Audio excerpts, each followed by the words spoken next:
નમસ્કાર વિદ્યાર્થી મિત્રો, છેલ્લા લેક્ચરમાં આપણે વિદ્યુત ઋણતા વિશેની વાત કરી હતી કે તત્વોનું વર્ગીકરણ અને ગુણધર્મોમાં આવર્તિતા, એમાં આપણે આયનીકરણ એન્થાલ્પી, ઇલેક્ટ્રોન પ્રાપ્તિ એન્થાલ્પી અને વિદ્યુત ઋણતા અને પરમાણ્વીય ત્રિજ્યા જેવા મહત્વના જે છે ટોપિક જોયેલા હતા. વચ્ચે કેટલાક એમસીક્યુ રીતે આપણે જોયા હતા. હવે આજે જે આપણે ટોપિક શરૂ કરવા જઈ રહ્યા છે એ છે રાસાયણિક ગુણધર્મોમાં આવર્તિતા, એટલે કે આ ચેપ્ટરની આપણે પૂર્ણાહુતિ તરફ જઈ રહી છીએ. હવે પછીના એક બે લેક્ચરમાં જે છે આ ચેપ્ટર પૂરું થઈ જશે, પણ આ ચેપ્ટરને ખાસ તમારે યાદ રાખવાનું છે. જેમ મેં તમને કીધું કે આ ચેપ્ટર ઠેક 2 વર્ષ સુધી તમારી હારવાર રહેશે અને બધા ગુણધર્મો જે છે તમને ક્યાંક ને ક્યાંક ઉપયોગમાં આવશે. હજી જો તમને ન ખ્યાલ હોય તો નોટ્સ ને એક વખત રિવાઇઝ કરી લેજો, તો ફરીથી એક વખત વિડિયો જે છે એ જોઈ લેજો, તો જે કંઈ તમને ડિફિકલ્ટી હોય તો મને ફોન કે કંઈ કરીને જે છે એ પૂછી લેજો. આજે જે આપણે ટોપિક જોવાના છે એ છે રાસાયણિક ગુણધર્મોમાં આવર્તિતા. રાસાયણિક ગુણધર્મોમાં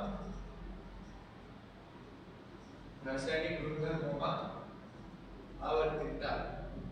હવે આ જે રાસાયણિક ગુણધર્મોમાં આવર્તિતા છે, એટલે કે કઈ રીતે રાસાયણિક ગુણધર્મોમાં આપણને ફેરફાર જોવા મળે છે અલગ અલગ જે તત્વો છે, બરોબર. પહેલા તમને એ ખ્યાલ હશે કે તત્વો જે છે ભેગા થઈને સંયોજન બને, એ બધી વસ્તુ તમે પહેલા ચેપ્ટરની અંદર જે છે જોઈને આવ્યા છો. તો આ તત્વો એકબીજાની સાથે જ્યારે ભેગા થાય તો એ ભેગા જ્યારે થશે ત્યારે એક સંયોજન બનશે. અને સંયોજનનો આખો કાંઈક રાસાયણિક ગુણધર્મ એસિડિક હોય, બેઝિક હોય કે તટસ્થ હોય, એ આખા ગુણધર્મો કાંઈક અલગ હશે.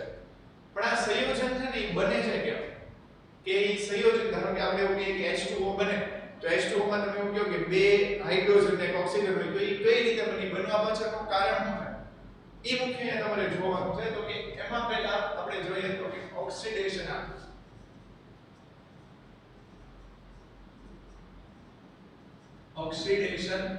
આ એની પછી તમે જોશો કે જે બીજું આજે જે આપણે જોશું એ તો કે દ્વિતીય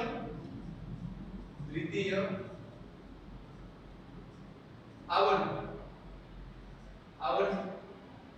જુદા. હવે પહેલું અહીંયા જે છે હવે ઓક્સિડેશન આંક એટલે શું થાય? ઓક્સિડેશન આંક તમે કહો કે કોઈ તત્વની સંયોજકતા કહો, અહીંયા બે વસ્તુ એક અદ્ભુત છે. ઓક્સિડેશન આંક જે છે ઘણા બધા ગુણધર્મો ઉપર, એની ઉપરથી ઘણી બધી વસ્તુ નક્કી થાય છે. જેમ કે આપણે વિદ્યુત ઋણતા છે ને, એમાં એવું જોયું હતું કે ગુણધર્મ એવો હતો વિદ્યુત ઋણતાનો કે જેમ ઓક્સિડેશન આંક વધારે હોય એમ તમને વિદ્યુત ઋણતા એટલે જે છે એ તત્વની વધારે જોવા મળે. પણ આ ઓક્સિડેશન આંક નક્કી કઈ રીતે થાય? એ ઓક્સિડેશન આંક નક્કી થાય કોઈ પણ તત્વની સંયોજકતા ઉપરથી. હવે પછી આ સંયોજકતા કઈ રીતે નક્કી થાય? બરાબર, સંયોજકતા એટલે મુખ્ય શું થશે કે આપણે ઓલા અષ્ટકનો નિયમ ભણીને આવ્યા છે. એ અષ્ટકના નિયમ મુજબ જે ખાલી કક્ષકમાં, એટલે આપણે સીધા ઉદાહરણ ઉપરથી છે ને આપણે વાત કરીએ ફ્લોરિન, તો ફ્લોરિનની તમે ઇલેક્ટ્રોન રચના જો આવ દેશી આપણે ઇલેક્ટ્રોન રચના વાત કરીએ, પરમાણ્વીય ક્રમાંક 9 છે, જે 8મા 9મા ધોરણમાં આપણે શીખીને આવ્યા છે. 2 અને 7 ની ઇલેક્ટ્રોનની રચના થાય. આ 2 અને 7 ઇલેક્ટ્રોનની રચનામાં તમે જો તો 7 એટલે એક ઇલેક્ટ્રોન મેળવો છે, તો એની સંયોજકતા એક થઈ એવું કહેવાય. ઓક્સિજનની આપણે વાત કરીએ તો ઓક્સિજનનો પરમાણ્વીય ક્રમાંક 8 છે. એટલે હવે તમે જુઓ કે 2 અને 6, આ તો તમને ખબર છે ને કે 5 6 કે 7 હોય તો મેળવવાનું હોય, 1 2 કે 3 હોય તો ગુમાવવાનું. એ તો તમને બેઝિક વસ્તુ જે છે ખબર છે. એટલે ટૂંકમાં સંયોજકતા એટલે એ વસ્તુ થશે કે એની બાહ્યતમ કક્ષામાં રહેલા ઇલેક્ટ્રોન ઉપરથી સંયોજકતા નક્કી થશે, અને આ સંયોજકતા ઉપરથી કોઈ તત્વ જે છે એનો ઓક્સિડેશન આંક જે છે આપણે નક્કી કરી શકીશું. એટલે અહીંયા આપણે આપણી જેમ અત્યાર સુધી દેશી ભાષા વાપરી છે, એ દેશી ભાષા ઉપરથી જે છે આપણે લખતા જાય કે સંયોજકતા એટલે શું થઈ જશે કે કોઈ તત્વનો ઓક્સિડેશન આંક તેની સંયોજકતા પરથી નક્કી થશે, જ્યારે સંયોજકતાએ બાહ્યતમ કક્ષામાં રહેલા ખાલી પડેલ, આપણે દેશી પદ્ધતિ ખાલી પડેલ ઇલેક્ટ્રોનની સંખ્યા. બરાબર, આપણે અહીંયા ઉદાહરણ એ તમને આપી દઈએ એટલે તમને બહુ જે છે કન્ફ્યુઝન ઊભી ન થાય. જેમ કે આપણે વાત કરીએ ક્લોરીન છે તો ક્લોરીનમાં તમે જો કે પરમાણ્વીય ક્રમાંક એનો 9 થાય એટલે ઇલેક્ટ્રોનની રચના 2 અને 7. હવે અષ્ટકના નિયમ પ્રમાણે 8 ઇલેક્ટ્રોન કરવા માટે 1 ઇલેક્ટ્રોન મેળવવો પડે તો ફ્લોરિનની સંયોજકતા કેટલી થઈ 1. એવી રીતે ક્લોરીનનો ઓક્સિડેશન એકને કેટલો થશે 1. પણ હવે અહીંયા જોવું પડે કે આ કેટલાક તત્વો હોય એનો ઓક્સિડેશન +1 હોય અથવા તો પ્લસ એ હોય અથવા તો માઈનસ હોય. તો એ માઈનસ અને પ્લસ કઈ રીતે નક્કી થશે એ આપણે કંઈક જોવાનું છે. હજી એક આપણે અહીંયા ઉદાહરણ લઈએ કે 8 એટલે ઓક્સિજન એનો પરમાણુ ક્રમાંક 8 છે એટલે 2 અને 6. તો એ 2 ઇલેક્ટ્રોન જે છે મેળવશે. હવે આમ ખબર જ પડી જાય અહીંયા કે એની સંયોજકતા એટલે કે ઓક્સિડેશનના માઈનસ આવશે કે પ્લસ આવશે. જ્યારે કોઈ તત્વ ઇલેક્ટ્રોન મેળવે તો એને આપણે ઋણ વીજભાર થાય છે એવું કહેવાય. ને જ્યારે કોઈ તત્વ ઇલેક્ટ્રોન ગુમાવે ત્યારે આપણે એને ધન વીજભાર થાય છે એવું કહેવાય. જેમ કે અહીંયા સોડિયમ છે ને તો સોડિયમનો પરમાણુ ક્રમાંક 11 છે. તો એની ઇલેક્ટ્રોનની રચના 2 8 અને 1. તો હવે જો કે આ એક ઇલેક્ટ્રોન ગુમાવે બરોબર એટલે એની સંયોજકતા જે છે એ સંયોજન બનાવવા માટે એક ઇલેક્ટ્રોન ગુમાવવો પડશે. એની સંયોજકતા 1 છે. તો એનો ઓક્સિડેશન આમ તમને કેટલો જોવા મળે +1 જેવી જોવા મળે. બસ આ જ વસ્તુ આપણે જે છે આખા લેક્ચરમાં ચેક કરવાની છે બરોબર ને. આની ઉપરથી તમને જે છે એ સંયોજનો છે એ કઈ રીતે બને એ બેઝિક વસ્તુ તમને ખ્યાલ આવશે અને એની ઉપરથી આગળ તમે જે ભયંકર રાસાયણિક પ્રક્રિયાઓ જોવાના છો એની વિશેનો તમને ધીમે ધીમે આઈડિયા આવતો જશે. અહીંયા આપણે પહેલા વાત કરીએ કે આવર્ત અને સમૂહમાં કઈ રીતે થાય. ઓક્સિડેશન આની રિલેટેડમાં આપણે વાત કરીએ આવર્ત અને સમૂહમાં. જો હું પહેલા તમને આવર્તની વાત કરું ને તો આવર્તમાં અહીંયા તમે ખાસ જે છે જો તો અહીંયા લિથિયમ થી શરૂ થાય બરોબર કે લિથિયમ પછી જે છે બેરિલિયમ પછી બોરોન પછી કાર્બન ચેક કરજો બરોબર લખ્યું છે ને કાર્બન નાઇટ્રોજન ઓક્સિજન ક્લોરીન અને નિયોન. હવે આપણે થોડુંક જે છે ને એ જોઈએ તો આની ઇલેક્ટ્રોન રચના લખું તો આની ઇલેક્ટ્રોનની રચના કેટલી થઈ જશે 2s1 થાય. અને ઇલેક્ટ્રોનની રચના તમે ખાસ જોવો તો કેટલી થશે 3 પરમાણુ ક્રમાંક છે એટલે 1s2 2s1 બાહ્ય તમે ઇલેક્ટ્રોનની રચના બેરિલિયમનો 4 એટલે કેટલું થઈ જશે 2s2. અહીંયા જે છે 2s2 2p1 અહીંયા 2s2 2p2 અહીંયા 2s2 2p3 2s2 2p4 અહીંયા તમે ખાસ જોશો તો થઈ જશે 2s2 2p5 અહીંયા કેટલું થઈ જશે 2s2 2p6. આજે તમે ખાસ જોવો છો ને મેં ઉપરથી છે આજે તત્વો ખાસ હું બોક્સ કરવાનો એટલે તમને બધાને બહુ એટલી બધી કન્ફ્યુઝન ન હોય. આવું કાઈ નહીં જો આ જો ચેપ્ટર રમતા હવે પૂરું થવા ઉપર છે. હવે અહીંયાથી આપણે સંયોજકતા નક્કી કરવી છે. તો સંયોજકતા કઈ રીતે નક્કી થાય. લિથિયમ તમે જો લિથિયમ પહેલા તો હવે અહીંયા આવું હવે મને ન શીખવાડો હોય કે લિથિયમ કયા આવર્તની અંદર એટલે તમને ખબર સીધી પડી જાય કે બીજા આવર્તની અંદર જે છે આવેલું છે કે 2s1 જે છે એ.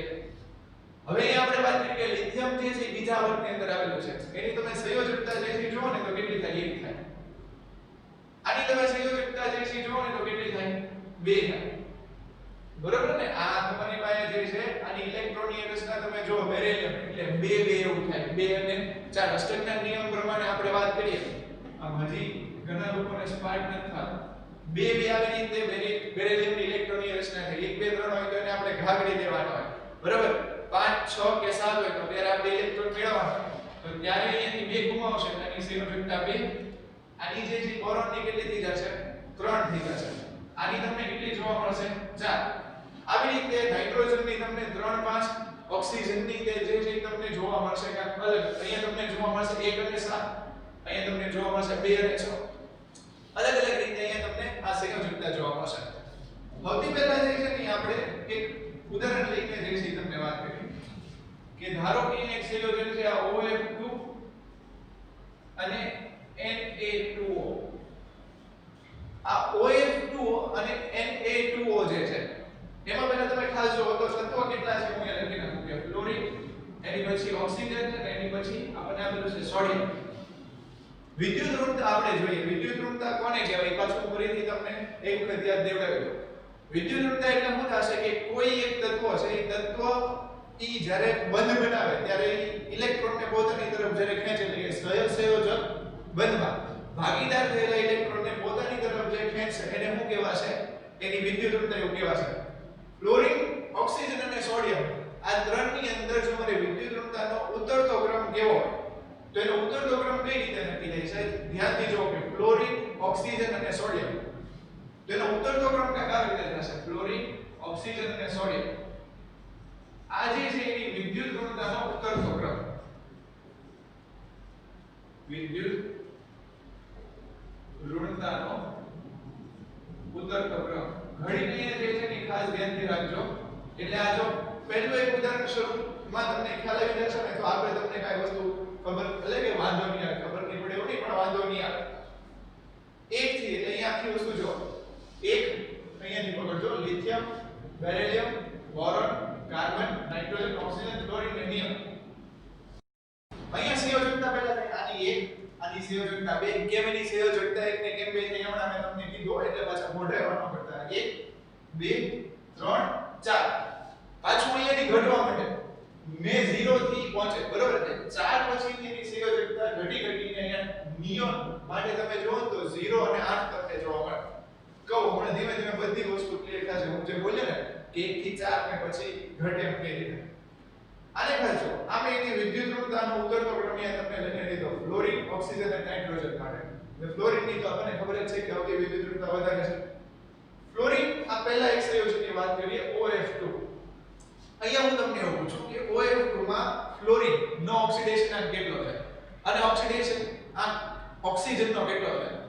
તો એ તમારે મને કેવું હોય તો એ કઈ રીતે નક્કી થાય કે ખાસ ધ્યાનથી જોજો કે OF2 ની અંદર OF2 માં ફ્લોરિન જે છે ને એ ફ્લોરિનની ઇલેક્ટ્રોનીય રચના કાંક આવી છે. ફ્લોરિનની ઇલેક્ટ્રોનીય રચના તમને જોવા મળશે. પહેલા આપણે સમજી લઈએ પછી જે લઈએ. ફ્લોરિનની તમે ઇલેક્ટ્રોનીય રચના જોશો તો કેટલી થઈ જશે? 2s2 2p5. બરાબર ને? ફ્લોરિનની બાહ્ય તમે ઇલેક્ટ્રોનીય રચના બધે લખી લો. મેઇન ઇલેક્ટ્રોનીય રચના નહીં લખો. અને ઓક્સિજનની તમે ઇલેક્ટ્રોનીય રચના જો તો એ કાંક આવી રીતે થશે 2s2 2p4. બરાબર? આ જે છે ઈ કોની ઇલેક્ટ્રોનીય રચના થઈ ગઈ? ઓક્સિજનની. આ જે છે ઈ કોની ઇલેક્ટ્રોનીય રચના થઈ ગઈ? ફ્લોરિન. હવે અહીંયા જે વસ્તુ ખાસ ધ્યાનથી જો હજી આપણે થોડુંક આમાં હાવ જે છે એ નીચેથી જે સમજ છે. આનો પરમાણુ ક્રમાંક 7 છે એટલે 9 છે એટલે 2 અને 7. આનો પરમાણુ ક્રમાંક છે એ આપણને કેટલો આપેલો છે? 8 એટલે 2 અને 6. સ્વાભાવિક છે કે આને 2 ઇલેક્ટ્રોન મેળવવાના છે. બરાબર? ને અહીંયા જો તમે થોડુંક તમને ઝબકારો થતો હોય તો ખબર પડે કે અહીંયા 2p4 છે. આ p ની અંદર તમે જુઓ તો આવી રીતે એક પરિસ્થિતિ છે. તો હવે અહીંયા 2 ઇલેક્ટ્રોન ખાલી છે. જો એને સંયોજન બનાવવું હોય તો એને શું કરવું પડશે? 2 ઇલેક્ટ્રોન મેળવવા પડશે. 2 ઇલેક્ટ્રોન મેળવવા પડશે. જ્યારે અહીંયા તમે જો ફ્લોરિન, ફ્લોરિન ની અંદર 5 છે. એટલે 5 છે તો એને કેટલા મેળવવાના થશે? આ 1 2 3 4 ને 5 તો એને મેળવવાનો થશે 1. ઓક્સિજન જે છે ને એ એવું કરશે કે ઓક્સિજન જે છે ઈ ફ્લોરિન ની હારે એટલે ફ્લોરિન ના આપણે તમે જો બે પરમાણુ લીધેલા છે F એવી રીતે લીધેલા છે એટલે કાક આવી લીધેલા છે. આ એક F અહીંયા લખી નાખો. આ એક F અને આ બીજો F 2h2 2p1. હાઉ તમને એવી રીતે સમજાવવું એટલે ખબર પડે. હવે જો ઓક્સિજન જે છે શું કરશે કે ઈ એક ઇલેક્ટ્રોનની ભાગીદારી એની પાસે ટોટલ ભાગીદારી કરવા માટે 2 ઇલેક્ટ્રોન છે. બરાબર? તો એ શું કરશે? એક ઇલેક્ટ્રોનની ભાગીદારી આની સાથે કરશે. એક ઇલેક્ટ્રોનની ભાગીદારી જે છે એ આની સાથે કરશે. એની ઉપર O2 ની ચાર્જ છે. હવે એની ઉપર જે -2 ની ચાર્જ છે એટલે એને જે 2 ઇલેક્ટ્રોન જોઈએ છે ઈ 2 ઇલેક્ટ્રોન કોણ આપશે? તો કે F જે છે એ 2 એક ઇલેક્ટ્રોન આપશે. એટલે અહીંયા તમે ખાસ વસ્તુ જો ને તો કાક આવી રીતની પરિસ્થિતિ થશે. હવે જે હું લખતો જાઉં છું જોતા જજો. આજે હું બોલ્યો એમાં કદાચ તમને કાંઈ કરતા કાંઈ વસ્તુ જો નો ખ્યાલ આવી હોય તો અહીંયા તમને ખાસ ખ્યાલ આવી જશે કે OF2 માં ફ્લોરિનની ઇલેક્ટ્રોનીય રચના 2s2 2p5 છે. જ્યારે ઓક્સિજનની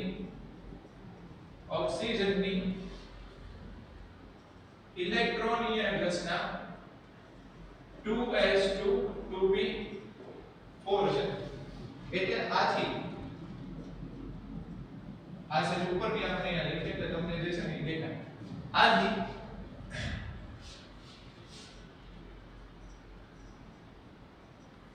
ફ્લોરીન ને એક ઇલેક્ટ્રોન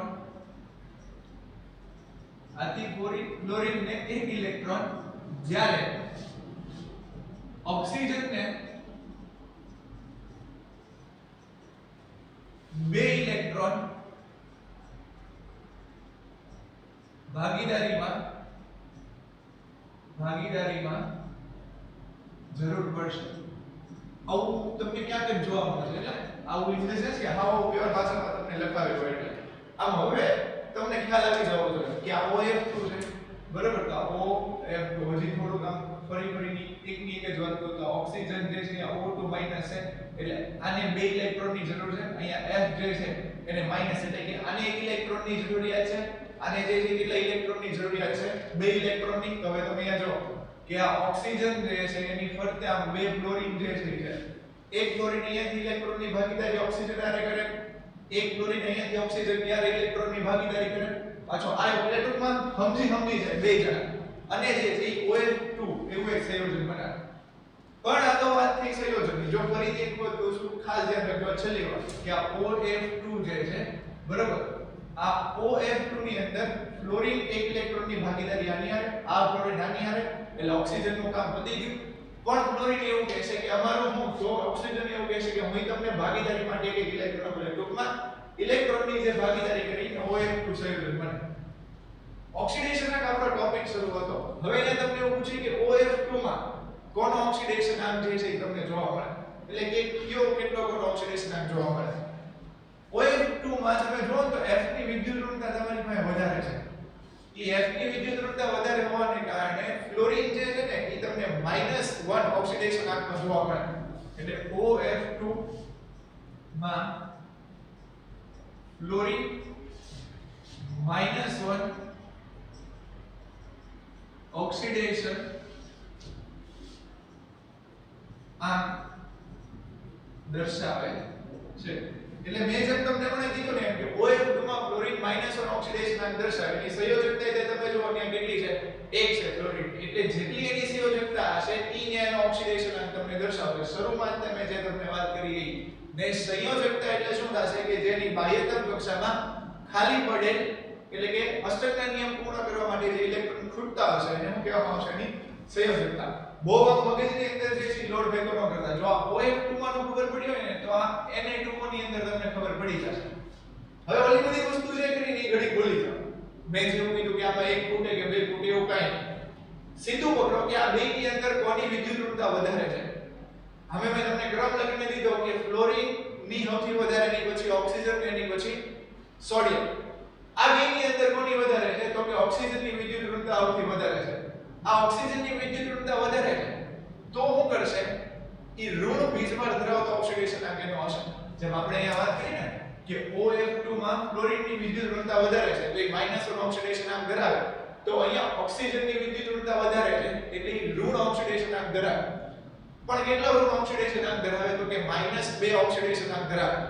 ખાસ ધ્યાનથી જુઓ કે આપણે ઓક્સિજન ની ઇલેક્ટ્રોનની રચના આ 2 અને 6, સોડિયમ માટે 11, એટલે 2 8 અને 1. હવે અહીંયાથી તમને દેખીતી વસ્તુ ખ્યાલ આવી ગયો.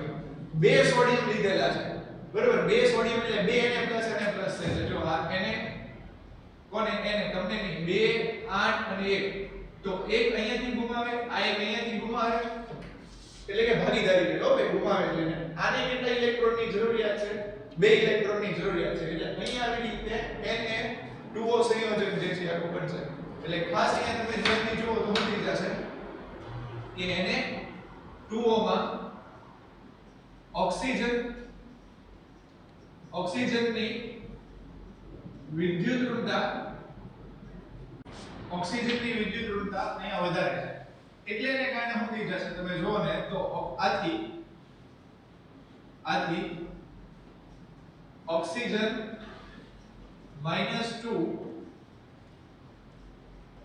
ઓક્સિડેશન આંક દર્શાવે છે. જ્યારે સોડિયમ +1 જ્યારે સોડિયમ +1 ઓક્સિડેશન આ દર્શાવશે. એટલે ટૂંકમાં હવે અહીંયા તમને એક વસ્તુ ખ્યાલ આવી ગયો કે જેની વિદ્યુત ઋણતા વધારે હોય ઈ તમને જે છે ઈ ઋણ જે છે ઈ દર્શાવશે અને જેની વિદ્યુત ઋણતા પહેલાની સાપેક્ષમાં ઓછી હશે ઈ તમને ધન આયન તરીકે જે છે દર્શાવે. કેટલાક અહીંયા સંયોજનની જો હું તમને વાત કરું ને તો સંયોજનમાં કાંઈક આવી રીતે થશે કે હું તમને એવું કહું કે તમે સોડિયમ નાઇટ્રોજન અને હાઇડ્રોજન બરાબર એને ભેગા કરીને બનાવો. નાઇટ્રોજન એટલે કયા સમૂહનું તત્વ છે હવે તમારે વિચારવાનું હો ભાઈ, તમારે મનમાં બોલવાનું પછી ચેક કરી લેવાનું સાચું છે કે નહીં. તો આવી રીતે બને NH3 બરાબર. હવે NH3 કેમ આવી રીતનું સંયોજન બન્યું તો અહીંયા ખાસ તમે જોતા જાઓ કે નાઇટ્રોજન છે ને એ નાઇટ્રોજન માટે ઇલેક્ટ્રોનની રચના જે છે એ શું જશે તો કે 2s2 2p5. હાઇડ્રોજન માટે જે છે એ શું જશે 1s1. હવે અહીંયા તમે જો આને કેટલા ઇલેક્ટ્રોનની જરૂરિયાત છે 3 ઇલેક્ટ્રોનની જરૂરિયાત છે 5 હશે એટલે મેળવશે. આને કેટલા ઇલેક્ટ્રોનની જરૂરિયાત છે તો કે એને 1 ઇલેક્ટ્રોનની જરૂરિયાત છે એટલે શું કરશે કે 3 હાઇડ્રોજન જે છે એ નાઇટ્રોજનની ફરતે હળવ થઈને ગોઠવાઈ જશે અને શું થઈ જશે તો કે NH3 એક આપણું સંયોજન બનશે. આ તો બહુ આગળની વાત થઈ, તમે થોડાક નજીક આવતા રહ્યો S વિભાગમાં અહીંયા આમ નજીક નહીં LIH. હવે આ LIH ની અંદર તમે જુઓ તો તમને સીધી વસ્તુ ખબર પડી જાય કે લિથિયમ હાઇડ્રાઇડ આવી રીતનું સંયોજન છે. તો આમાં લિથિયમ માટે લખી નાખું છેલ્લી વાર લિથિયમની ઇલેક્ટ્રોનની રચના 2s1 છે. હાઇડ્રોજન માટે તમે જુઓ તો 1s1 તો બેયને એક ઇલેક્ટ્રોન ઘટે છે ભાગીદારી માટે તો અહીંયા શું થઈ જશે LIH એવું થાય બરાબર. એની પછી તમે જુઓ નીચે આવો એટલે ઈની એક સમૂહમાં લિથિયમ વાળા સમૂહમાં નીચે જાઓ સોડિયમ ની હારે તમે બનાવો તો ત્યાં બને NaH. એવી રીતે તમે પોટેશિયમ ની હારે બનાવો તો શું બને KH. બધાની સંયોજકતા એક જ છે એટલે આ બધાના અણુ સૂત્ર તમને કાંઈક આવા જ જોવા મળશે LIH KH બરાબર પછી NH. અહીંયા NH3 છે. હવે નાઇટ્રોજન આપણે વાત કરી હતી ને નેપાળ પાકિસ્તાન ઓસ્ટ્રેલિયા સબ ભિખારી એનું આપણે જે સૂત્ર જોયું તો એમાં તમે જો કે નાઇટ્રોજન પછી કયું તત્વ આવે છે તો કે ફોસ્ફરસ છે. તો ફોસ્ફરસ એ હાઇડ્રોજન ની હારે જોડાય તો PH3 ફોસ્ફીન એવું એક આખું સંયોજન બનાવે. એનું નામ PH3 નું છે ફોસ્ફીન. તો ફોસ્ફીન માં તમે જો તો ફોસ્ફરસ 2s2 એટલે ઈ જ વસ્તુ થશે. આમ હજી તમે લોકો છે ને PH3 એટલે અહીંયા ફોસ્ફરસ માં 2s2 2p5 3s2 એટલે ઇલેક્ટ્રોનની રચના કાંઈક આવી રીતે થશે. સોરી 2s2 2p5 નહીં થાય પણ ઇલેક્ટ્રોન રચના થઈ જશે 3s2 3p5 એટલે આવી રીતનો આપણું તમને એક સંયોજન જે છે જોવા મળશે. આ વાત થઈ હાઇડ્રોજનની અને તમારી બુકની અંદર ઘણા બધા જે છે ને કોઈ ટેબલ આપેલું છે. ટેબલની અંદર તમને એને સંયોજકતા આપેલી છે. તો હું આ જે બોલતો છું ને એમાં તમે અહીંયા ખાલી ચેક જે છે કરતા રહેજો. હું તમને અહીંયા અમુક ઉદાહરણ છે તે જનરલ કરાવતો જાઉં છું. ઓક્સિજનની અંદર તમે જો ઓક્સિજનની અંદર H2O આવું બને. હવે જો આ બેમાં તમને ખબર પડી હોય ને તો આની હવે તમે નવમા દસમામાં ન શીખતા કે ઓલી સંયોજકતા વિરુદ્ધ નામ બે તીર મારીને કરતા ને ગુણતા બસ એવી જ આ બધી વાત છે બરાબર. તમને કોઈ આવી રીતે કહે કે આ એલ્યુમિનિયમ છે ને ઓક્સિજન છે આ બેનું તમારે સંયોજન બનાવવાનું છે તો તમને ખબર છે કે એલ્યુમિનિયમ જે છે એ એલ્યુમિનિયમ ની અંદર તમને એની સંયોજકતા જોવા મળે પ્લસ તરફ ને આની અંદર જોવા મળે માઈનસ બે Al3+ બરોબર ને 4 2 માઈનસ તો આને આમ બેને ગુણી દો તો Al2O3 આવું બધું તમે હાવ નાના ધોરણમાં હતા ત્યારે બેસિક શીખીને આવ્યા. જો નો શીખીને આવ્યો હોય તો અત્યારે પ્રેક્ટિસ કરી લે ઘરમાં તમે પાછા નાના તો થઈ જવાનું નથી. H2O ની અંદર તમે અહીંયા ખાશો ઓક્સિજન ને કેટલા ઘટે છે હજી પાછી ઇલેક્ટ્રોનની રચના લખવી પડે વારે વારે એવું સારી વાત ન કહેવાય 2s2 2p4 છે તો આની અંદર બે ઇલેક્ટ્રોન ઘટે છે. બોલો હાઇડ્રોજન છે ને એ હાઇડ્રોજન ની 1s1 છે અને ઓક્સિજન ની શું છે 2s2 2p4 તો બે હાઇડ્રોજન જો જોડાયેલા છે એટલે તે ઓક્સિજન ની હારે એટલે અહીંયા બનશે 2s2 2p4. એવી રીતે એલ્યુમિનિયમ ની હારે મેં જેમ તમને અહીંયા સંયોજન કીધું અહીંયા આપણે સાફ કરીને અહીંયા તમને વ્યવસ્થિત રીતે આપણે સમજાવીએ કે આ Al2O3 Al2O3 ની અંદર પકડો કે Al2O3 ની ઇલેક્ટ્રોનની રચના જે છે શું થાય તો કે Al માટે હું લખું તો આ રીતે થાય કે 1s2 2s2 2p6 2p6 3s2 3p1 3s2 3p1 એની બાહ્યતમ ઇલેક્ટ્રોનની રચના થશે. તો આ ત્રણ ગુમાવી દે 1 2 કે 3 હશે તો ગુમાવશે બરોબર. હવે એ ત્રણ ગુમાવશે ને આ શું કરે છે ઓક્સિજન તો કે ઓક્સિજન જે છે એને જોવે છે કેટલા બે તો ન્યાવરી નું સંયોજન બનશે Al2O3. હવે તમે તમારી રીતે વિચારી લો અહીંયા કે એલ્યુમિનિયમ ને ઓક્સિજનમાં કોનો ઓક્સિડેશનના ઋણ હોય ને કોનો ઓક્સિડેશનના ધન. ઓક્સિડેશનના ધન કે ઋણ માટે તમને ખાલી આટલી વસ્તુ ખબર હોવી જોઈએ કે જેની વિદ્યુત ઋણતા વધારે, અહીંયા સાઈડમાં જે છે ને બોક્સમાં લખી નાખો, જેની વિદ્યુત ઋણતા વધારે એનો તમને ઓક્સિડેશનના જે છે કેવો જવાબ મળશે ઋણ. જેની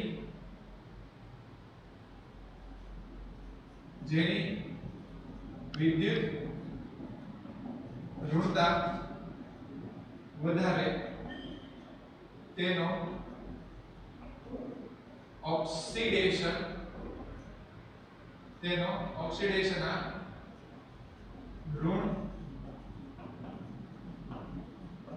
જોવા મળે છે. બરોબર, આવી રીતે છે તમારે ખાલી યાદ રાખી લેવાનું. એટલે જે છે તમને ધન ને ઋણમાં ખબર ન પડે. પાછું ઘણી લોકો છે ને કેવું યાદ રાખે કે જે પહેલો હોય ને એ ધન ને જે બીજો હોય ને એ ઋણ. અહીંયા તમે જુઓ ને તો અહીંયા આપણે એવું થાય કે આ પોઝિટિવ છે એટલે કે આની ઉપર +1 નો ચાર્જ છે, આની ઉપર -2 નો ચાર્જ. એટલે ઘણા લોકો એમ સમજે કે આ જે છે એ ધન વીજ એટલે બધા સંયોજનમાં એવું પાછું નહીં. નાઇટ્રોજન ને હાઇડ્રોજન એમાં તમે ખાસ ચેક કરીને કોઈ જોજો કે કોની વિદ્યુત ઋણતા વધારે છે અને કોણ ધન વીજભાર અને ઋણ વીજભાર જે છે દર્શાવે. એટલે ટૂંકમાં આ આખી જે વાત હતી એ જે આપણે જોયું કે ઓક્સિડેશન આંક કઈ રીતે નક્કી થાય, તો આ રીતે આખા તત્વોના ઓક્સિડેશન આંક નક્કી થાય. તમને કાકુ ટેબલ આપેલું છે, એ ટેબલની અંદર તમને સંયોજકતા આપેલી છે. બરાબર, અલગ અલગ સંયોજનો આપેલા છે. એ સંયોજન ઉપરથી જે છે ને તમને ખબર પડી જશે કે કઈ રીતે એમાં તમને ગુણધર્મો જે છે જોવા મળે. આપણે વાત કરી આવર્તમાં. આવર્તમાં તમે જો ને મેં તમને વેરાયટી જે છે દેખાડી આ બાજુની સાઈડ મોલી લિથિયમ થી જ્યારે તમે નિયોન ની તરફ જાવ ત્યારે કે પહેલા લિથિયમ, બેરિલિયમ, બોરોન ને કાર્બન. હવે કેમ નહીં ફરીથી એક વખત આ બાજુ હું તમને કહી દઉં એટલે જ્યારે તમે કોષ્ટક ને સોલ્વ કરો ને ત્યારે તમને આખી વસ્તુ મગજમાં ક્લિયર થાય. જો આની પર ભાર એટલે દઉં છું કે તમારી ટેબલ જે છે ને તમારે જાતે ના સંયોજનને ચેક કરવાનો છે. લિથિયમ ની એક ગુમાવે, આ બે ગુમાવે, આ જે છે 3 ગુમાવે. એટલે 1, 2 અને 3 આની સંયોજકતા. બરાબર, બાહ્યતમ કક્ષાની હારે તે વહીવટ કરવાનો છે. અહીંયા આપેલા છે 4. આ 4 જે છે હવે 4 માટે છે ને અવઢવ છે. કાં તો મેળવે કાં તો ગુણાવે. એને મન ફાવે ને એવી વસ્તુ એ કરે. એટલે અહીંયા 4. એની પછીથી તમે જો સુધી જશે અહીંયા 5 છે. બરાબર, તો 5 છે એટલે શું કરશે? કાં તો 3 મેળવશે ને કાં તો 5 ગુમાવશે. એટલે અહીંયા 3 અને 5 થાય. અહીંયા તમે જુઓ ને તો શું છે? કેટલા ઘટે છે? અહીંયા 2 ઘટે છે. એટલે કાં તો 2 મેળવશે. એટલે અહીંયા સુધી કાં આવું હતું કે આ 1, અહીંયાની સંયોજકતા 2, આની 3, આની 4. પછીથી અહીંયા તમે જુઓ ને કાં તો 3 જે છે મેળવશે અને 5 ગુમાવે, કાં તો 2 જે છે એ મેળવે અને 6 ગુમાવે, કાં તો 1 મેળવે અને 7 ગુમાવે, કાં તો 0 અને આમ આવી રીતની અહીંયા કાંઈક તમને પરિસ્થિતિ જોવા મળે. એટલે પહેલા જે છે એ વધશે ને પછી તેથી ઘટશે. એટલે હવે મેં તમને સંયોજકતા કીધી એટલે તમને ટેબલ જે છે એ સોલ્વ કરતા ખ્યાલ આવશે. આ વાત થઈ આવર્તની ઓક્સિડેશન આંકમાં કઈ રીતે જોવા મળે. હવે જો હું તમને એવું કહું કે સમૂહની અંદર, બરાબર, તો સમૂહમાં શું થાય? તમે તમારી જાતે જે છે એ ખાસ એક વિચારો. તમે પકડી લ્યો આલ્કલી ધાતુને, તમે પકડી લ્યો આલ્કાઇલ ધાતુને, ગમે એ સમૂહને પકડી લ્યો, તમને જે મન ફાવે. આલ્કલી ધાતુ ઉપરથી નીચે તમે ઠેકડો મારો તો જો તો ઓક્સિડેશન આંક એટલે એની જે સંયોજકતા જેમાં ફેરફાર થાય છે નહીં થાય. જે લિથિયમની સંયોજકતા હશે, લિથિયમની ધારો કે +1 સંયોજકતા હશે, તો એવી રીતે નીચે જે સીઝિયમ છે એની તમને સંયોજકતા જોવા મળશે +1. હેલોજનને તમે પકડો, હેલોજનમાં છે ફ્લોરિન, તો ફ્લોરિનમાં તમને જોવા મળે -1. બરોબર, આપણે વાત કરી કે 2 અને 7 છે તો એક પોલું કાક ગુમાવે, એક મેળવે છે. 2 અને 7 છે અષ્ટકના નિયમ પ્રમાણે. તો ફ્લોરિન, ક્લોરિન, બ્રોમિન, આયોડિન એ બધામાં તમને -1 જ તે જોવા મળશે. એટલે સમૂહની અંદર ઓક્સિડેશન એટલે કે સંયોજકતાની અંદર કોઈ પણ પ્રકારનો તમને ફેરફાર જોવા મળશે નહીં. એટલે ખાસ મેં લખી નાખું કે સમૂહમાં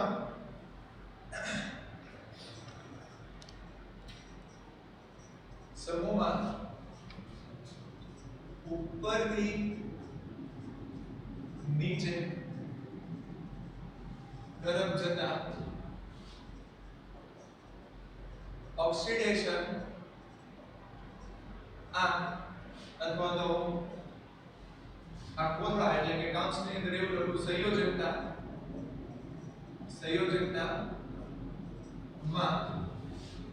ફેરફાર થતો નથી. આ વાત થઈ ગઈ આપણે ઓક્સિડેશન અવસ્થાની. હવે એવું કીધું છે કે દ્વિતીય આવર્તનો જુદાપણું જે આપણો બીજો પોઈન્ટ છે, બરોબર. અથવા તો આપણે એને હજી પ્યોર ભાષામાં લખીએ, ઘણા લોકોને મૂંઝવણ થતી હોય તો સમૂહનું જે પ્રથમ તત્વ હોય ને એ સમૂહનું પ્રથમ તત્વ એની પછીના જે અન્ય તત્વો છે એની કરતા જે છે એક જુદો ગુણધર્મ ધરાવે છે. હવે આ જાદુ કેમ થાય છે? જેમ તમે પકડી લો આલ્કલી ધાતુ, આલ્કલીમાં તમારી પાસે છે પેલા લિથિયમ, લિથિયમ એની પછીના નીચેના જેટલા તત્વો છે સોડિયમ, પોટેશિયમ, એ બધાની એક ગુણધર્મમાં અલગ છે. એની પછીનો સમૂહ લઈ લો બેરિલિયમ, બરાબર? એટલે કે આલ્કાઇલ અર્ધધાતુ, તેમાં તમે એની નીચેના બધા તત્વો જો મેગ્નેશિયમ, કેલ્શિયમ, આ બધા તત્વોના ગુણધર્મ તમને અલગ જોવા મળશે. હવે એવું કેમ?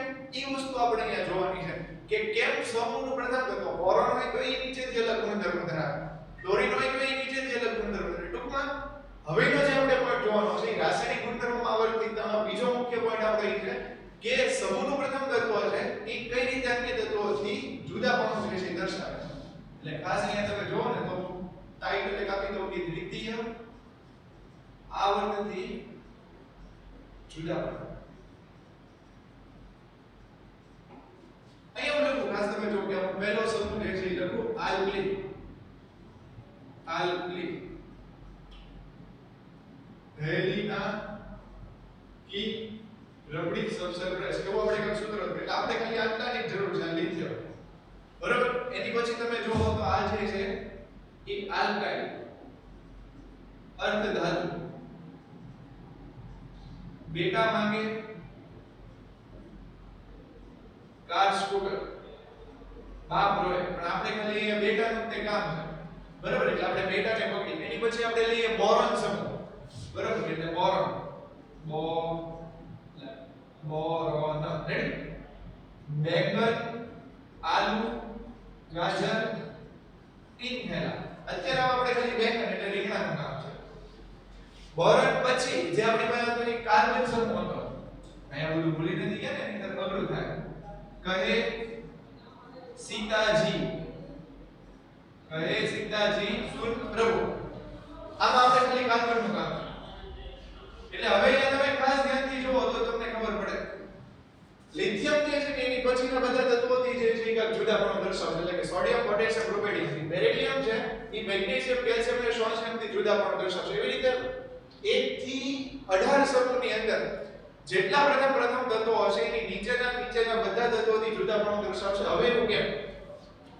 અહીંયાની પાછળનું પહેલું કારણ એ છે ખાસ તમે જુઓ તો જે સમૂહના પ્રથમ જે તત્વો છે એ સમૂહના પ્રથમ તત્વોનું પહેલા તો જે છે ને એ કદ નાનું છે એની નીચેના બધા તત્વો કરતા, બરોબર? એટલે કે પહેલું અહીંયા હું કારણ લખી નાખું કે નાનું કદ, નાનું કદ. બીજું હું કારણ જો અહીંયા લખું આપણે ABCD જે છે લખીએ. બીજું હું કારણ લખું તો હું થઈ જશે તો કે વીજભાર અને ત્રિજ્યાનો ગુણોત્તર. આ જે સમૂહના જે બાકીના તત્વો છે એમાં વીજભાર અને ત્રિજ્યાનો જે ગુણોત્તર છે એમાંય તે જે છે મુખ્ય એટલે કે બહુ મોટો તફાવત જોવા મળે છે. એટલે કે વીજભાર અને પત્રીનો ગુણોત્તર. પત્રી એટલે પરમાણ્વીય ત્રિજ્યા નો ગુણોત્તર જે છે અહીંયા તમને કાંક આખો અલગ જોવા મળે છે. અહીંયા તમે જોશો વિદ્યુત ઋણતા, વિદ્યુત ઋણતા ને એની પછી જે છે ખાલી ડી કક્ષક. આ મેં ખાલી આ પોઈન્ટ લખી નથી નાખ્યા, હમણાં આપણે સમજીએ છીએ. નાનું કદ તો તમને ખાલી આવી ગયો છે વીજભાર અને પરમાણ્વીય ત્રિજ્યા. ઈ વસ્તુ બે તમને ખબર પડી ગઈ કે સમૂહમાં જે ઉપરનું જે હોય તત્વો એ સૌથી નાનું હોય, પછી જેમ નીચે તમે આવતા જાવ એના કદમાં વધારો થતો જાય કેમ કે નવો કોષ જે છે દાખલ થતો જશે. વિદ્યુત ઋણતામાં તમને ખબર છે આપણે ઓલી જ્યારે ભણ્યા હતા ને વિદ્યુત ઋણતા, બરોબર? કે જ્યારે તમે આવર્તમાં ડાબી બાજુથી જમણી બાજુ આવો એમ સૌથી વધારે વિદ્યુત ઋણતા જે છે તમને જોવા મળે. આ સિવાય તમે એક જુઓ ને તો વિદ્યુત ઋણતા કરતા એક વધારે જે ચડિયાતો ગુણધર્મ લખો ને તો ઇલેક્ટ્રોન પ્રાપ્તિ એન્થાલ્પી એવું જે છે થઈ શકે. ઇલેક્ટ્રોન પ્રાપ્તિ એન્થાલ્પી ને અહીંયા જે છે બીજો આપણે લખી નાખીએ વિદ્યુત ઋણતા.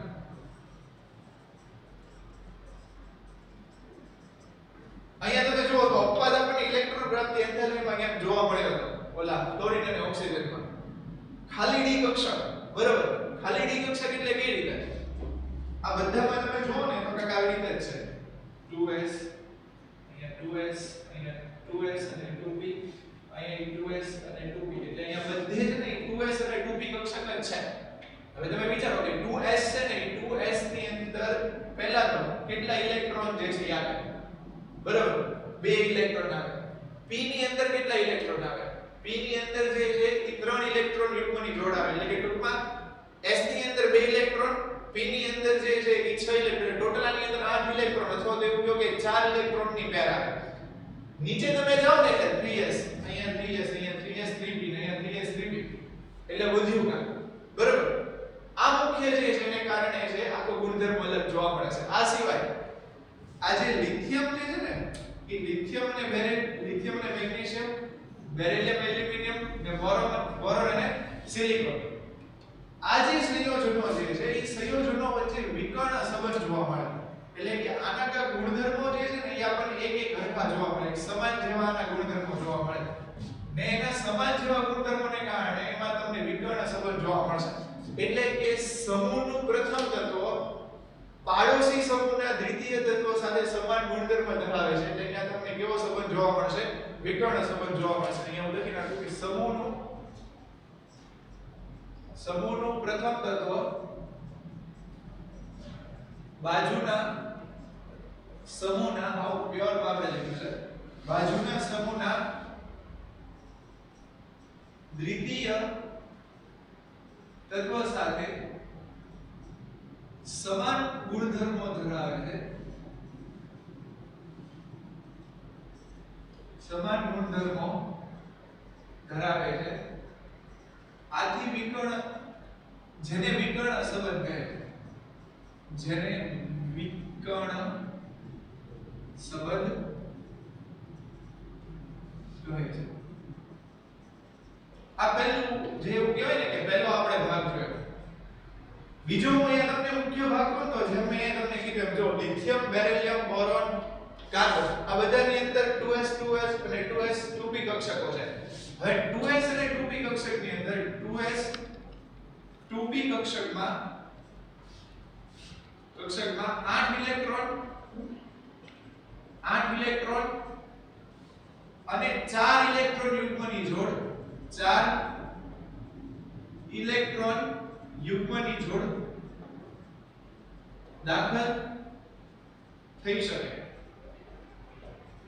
જ્યારે ત્યારબાદના તત્વોમાં 3s અને 3p કક્ષક, 3s અને 3p કક્ષક, 3s અને 3p કક્ષકમાં 6 ઇલેક્ટ્રોન યુગ્મ અને 6 ઇલેક્ટ્રોન એટલે તમે જો 3s 3p એટલે p ની અંદર જે છે તમને 3s હશે, 3p હશે, એની પછી અંદર કઈ હશે? 3d હશે, બરાબર. એટલે એની તમારી પાસે d કક્ષક ખાલી હશે. એટલે કે 4 કરતા કક્ષકમાં 4 કરતા વધારે ઇલેક્ટ્રોન યુગ્મ, 4 કરતા વધુ ઇલેક્ટ્રોન યુગ્મ દાખલ થશે. એટલે અહીંયા મુખ્ય તમે જો તો એક વાત લખીએ કે સમૂહનું જે પ્રથમ તત્વ છે એ સમૂહના પ્રથમ તત્વની સંયોજકતા તમને 4 થી વધારે જોવા મળશે નહીં. જ્યારે એની પછીના જે નીચેના જેટલા તત્વો છે એની સંયોજકતા તમને 4 કરતા વધારે જે છે એ જોવા મળશે, બરાબર. એની પાછળનું મુખ્ય કારણ જે મેં અહીંયા તમને કીધું કે જે અહીંયા ખાલી d કક્ષક આવેલી છે ને, ખાલી d કક્ષક એની પાછળનું મુખ્ય કારણ. આ સિવાય તમે અહીંયા જોવો તો સમૂહનું પ્રથમ તત્વ, સમૂહના પ્રથમ તત્વો p by p by બંધ બનાવે છે. p by p by બંધ બનાવે છે. હવે આ p by p by બંધ એટલે શું છે એ આપણે હમણાં જોશું, બરાબર. એટલે કે જ્યારે ચોથું ચેપ્ટર રાસાયણિક બંધન અને આણ્વિય રચનામાં આપણે આવશું ત્યારે p by p by બંધ કોને કહેવાય એ આપણે જોઈએ. હું તમને ઉદાહરણ તરીકે વાત કરું તો નાઇટ્રોજન છે. એ નાઇટ્રોજન ની અંદર તમે જુઓ તો એમાં Nn બે નાઇટ્રોજનના પરમાણુ એ 3 બંધથી કાંઈક આવી રીતે જોડાયેલા છે. આ નાઇટ્રોજન છે ને તો એમાં આવી રીતે 3 બંધથી જોડાયેલા. એટલે આની અંદર p by p by બંધ જે છે જોવા મળે છે. અત્યારે હું તમને કહીશ તો બધું ભાવ શબ્દ છે. એમાંય તમને આમાં જે છે ઘણી બધી જે છે એ વસ્તુ એવી હોય જે સ્પાર્ક, આમાં ખાસ ચોકડી બાજુમાં રાખજો કેમ કે ખાસ પેલું ટેબલ જે આવે ને ટેબલમાંથી તમારે આગળ સોલ્વ કરવાના છે. તો આજે આપણે વાત કરી હતી ને એ રાસાયણિક ગુણધર્મોમાં આવર્તિતતા. એટલે આની પહેલા આપણે બધી વાત કરી વિદ્યુત ઋણતા, એની પછી આપણે જે ચર્ચા કરી હતી એની પહેલા ઇલેક્ટ્રોન પ્રાપ્તિ, એન્થાલ્પી, આયનીકરણ એન્થાલ્પી, ત્યારબાદ રાસાયણિક ગુણધર્મોમાં કઈ રીતે તમને આવર્તિતતા જોવા મળે છે, ઓક્સિડેશન ના કારણે જે સમૂહનું પ્રથમ તત્વ છે એ અન્ય તત્વોથી કઈ રીતે જુદું પડે છે એની આપણે ચર્ચા કરી. તો હવે પછી જે આપણે નવા વિડિયો લેક્ચર જે છે સાથે મળીશું. આશા એવી છે કે તમને આની અંદર જે છે ખ્યાલ આવ્યો છે. Thank you.